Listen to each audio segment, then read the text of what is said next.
All right, moving on from Garbage Day. Next up is a rewind, and this one's gonna be a little bit different. We're gonna kind of show our film nerd boners a little bit here. Going back 64 years. Yeah. The movie is called Gentlemen Prefer Blondes. Now, I know a lot of you haven't heard of this film, and for those of you who have, good on you. It's a great film. It was made in August 1953. The director was Howard Hawks, a brilliant director.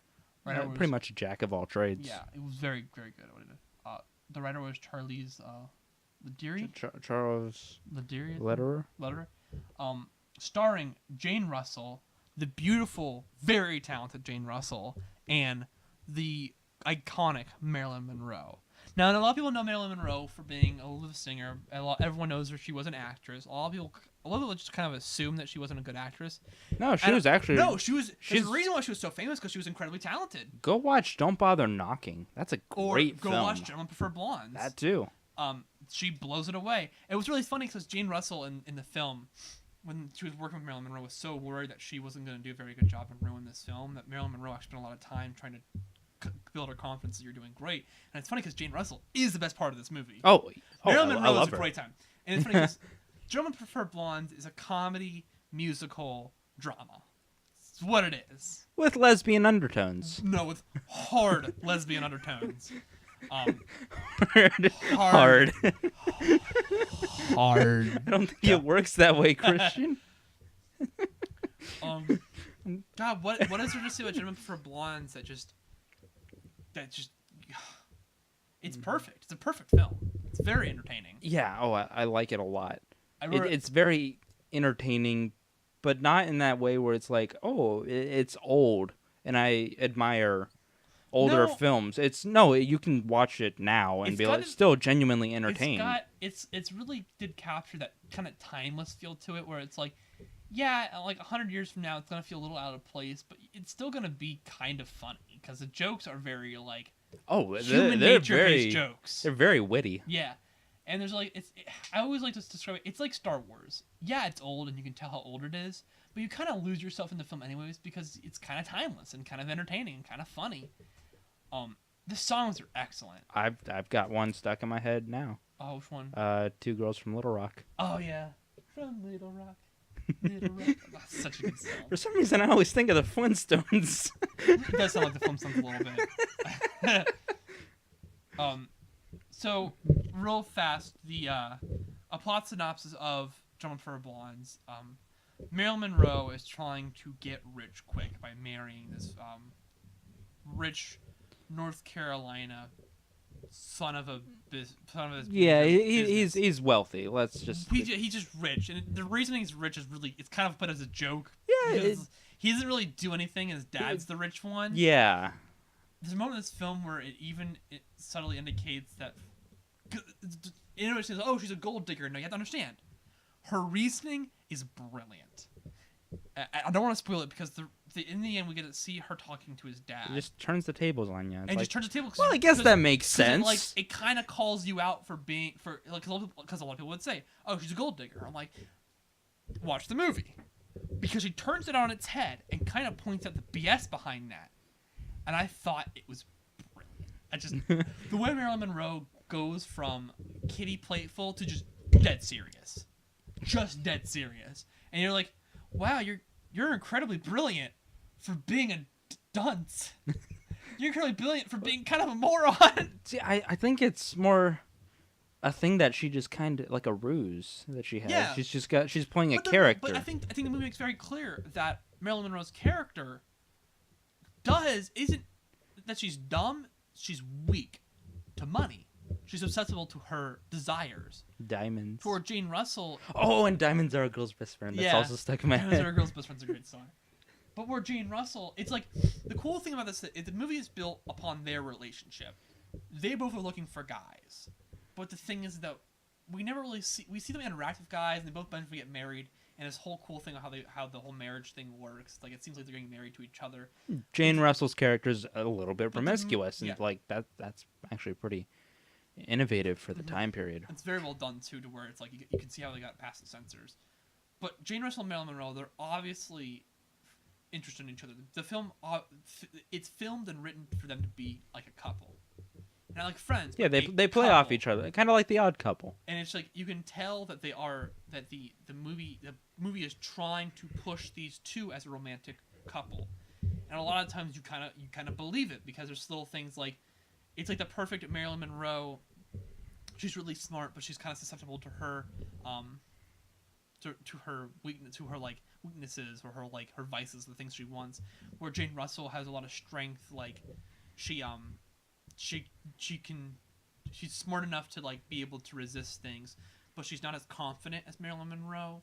So there's like this level where Marilyn Monroe's constantly like hyping up her confidence, making her feel good about herself, while Jane Russell's character is helping Marilyn Monroe's character not get into trouble. Never works. Didn't work at all. No, but not she's really. trying, and it's this really cute odd couple thing, and you can tell how much they really do love each other. Oh, So they dearly. care about each other a away lot. Everything for each other, and it's brilliant. Yeah, the human interactions. If you're not even into musicals, the human interactions. If you want to learn how to write humans, like actual people, take a look at this movie. I've been watching this movie religiously. I'm trying to learn how to write humans. I'm trying to understand you people. Ring language. I am a human. I am a human. I picked up on something while I was doing my commentary for Superman 3 the other day. You know, yes, it is. Okay. Continue. You know, Robert Vaughn's, his mistress, the blonde, kind of dumb blonde stereotype. Her name in the movie is Lorelei. You want to know what one of her traits is? Well, Lorelei. She acts dumb, but she's secretly smart because she's reading Kant and talking about philosophy and computers. But isn't Lorelei the name of Marilyn Monroe's character? It is. In Jumping for Blondes. It is. I made that connection. Yeah, it's cool. It's a nice little reference. Yeah. And I didn't catch that until last week.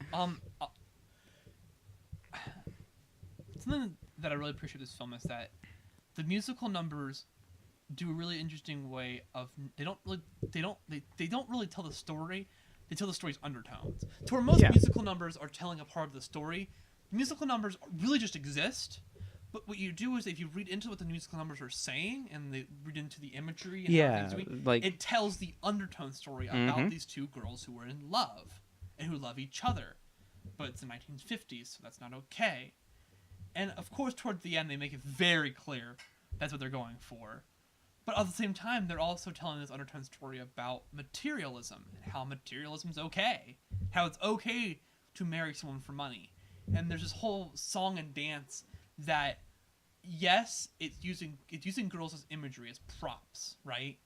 But they're really happy. And it's this really weird pseudo thing, because on one hand, it's disgusting to see these women being used as props. But on the other hand, they're enjoying themselves because you know what? They're getting everything they want. Yeah. They have to do the same thing, everything they want. And it's not like they're marrying... Well, it's not like Marilyn Monroe's character is marrying exclusively for money. That's a big factor, yes. But she also has to like the guy. Yeah, he's a nice guy. But a lot of the reasons why she likes him is that he's a nice guy and he's easily manipulative. Oh, yeah. He's like... He'll do anything for her. And she likes that. She likes someone who will do anything for her. But... at the same time, he's a nice guy. He's very sweet to her. He treats her very well. So it's this level of like you can tell that she's got more considering than just that. But she also wants the money. She wants money, and it's her reasoning. I'm not gonna spoil it. It's definitely worth the watch for that one moment. It's so brilliant because you don't see it coming.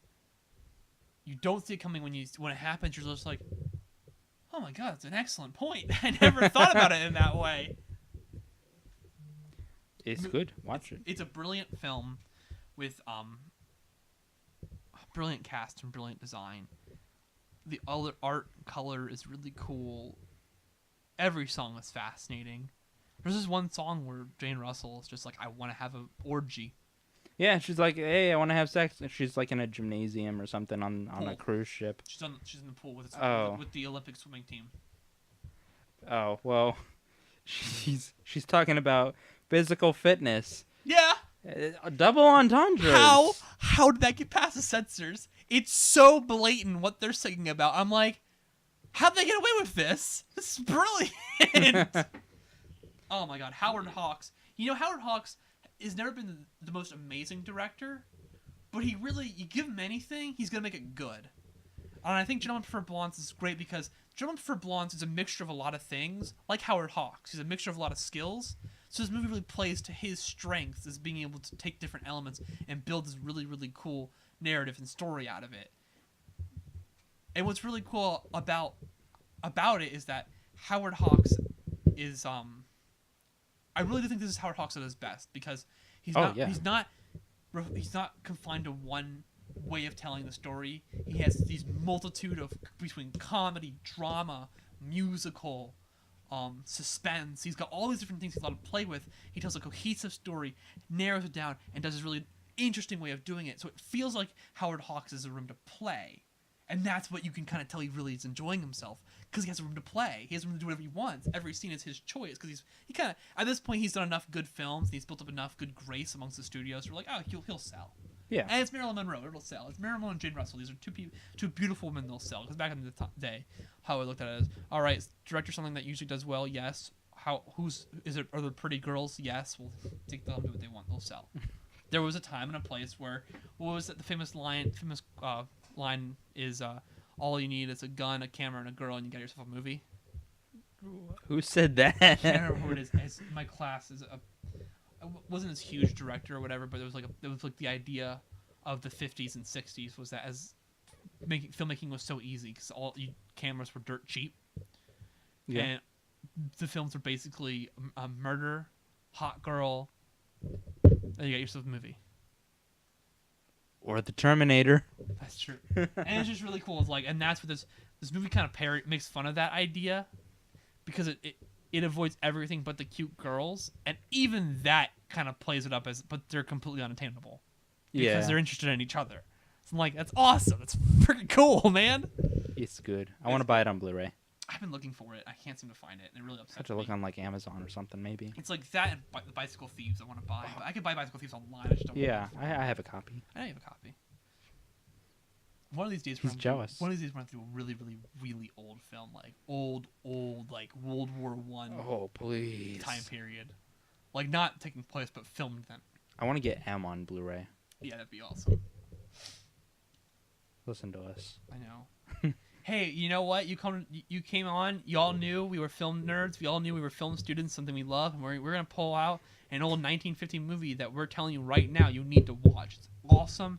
It's really entertaining, and it has it's really, really good. Like the story, it's fun, but the undertone story is freaking brilliant. And don't give me any of the it's old, so it's not good. No. Stop. Star Wars is old. It's the same problem I have with people who can't watch black and white movies because it's like, oh, it's in black and white. I don't want to watch it.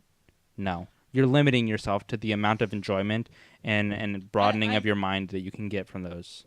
I kind of get a little... I take a little bit of criticism because I don't do well with subtitles, but it has nothing to do with the quality of the film. It's more... No, I'm talking about like films that have audio but are in black and white. True. But what I'm saying is that, like... At least I make an attempt to watch really important things like Seven Samurai. I watched Seven Samurai in Japanese. I did it the proper way. There is a dubbing. The way it's supposed to be. Yeah, there was a dubbing of it, but no, you're gonna watch it in the original language with the subtitles. It's how the film was presented originally. And yeah, I suffered through it. I paused every 10 seconds to make sure I got every line, and I'm so happy I did. That movie's so good. It's literally Star Wars. It's literally the first. It's like the original Star Wars. It's so good. Gentlemen Prefer Blondes, excellent film, good time, really enjoyable. I definitely recommend seeing it. But guys, as always, it's been another episode of Collectors Coalition. We're really happy to be here. Really happy to that you guys come on. Like, comment, subscribe, do all the doodly-doo things that you do. Wherever you're listening, SoundCloud, like us. We like that. We'd like you if you like us. Probably not, I don't know. PodOmatic, same thing, like and comment. And YouTube, same thing, like and comment. Tell us what you think. Tell us what you want to do. You know what? With the Rewind, we really are open to any suggestions. At all. Yeah. We'll take anything. Do you want us to discuss something? We'll discuss something. Take a look back at anything. But until then, we'll see you all next time. Adios. Howdy-hoo! Why? Another week, another episode of Clutter's Coalition, a Magnesium Studios production. Prolonged exposure to this podcast may cause the following side effects. Visiting our website at collectorscoalition.com. Listening to us on SoundCloud, PodOmatic, and iTunes. Subscribing to our YouTube channel. Following us on Twitter at Collect Coalition. Following us on Instagram, Tumblr, and Facebook at Collectors Coalition. Bouts of extreme depression. Uncurable, explosive diarrhea. Not being able to grow up past the mental maturity of a 3-year-old. But in all seriousness, thank you for listening, and we love you all. And remember, stay nerdy, my friends.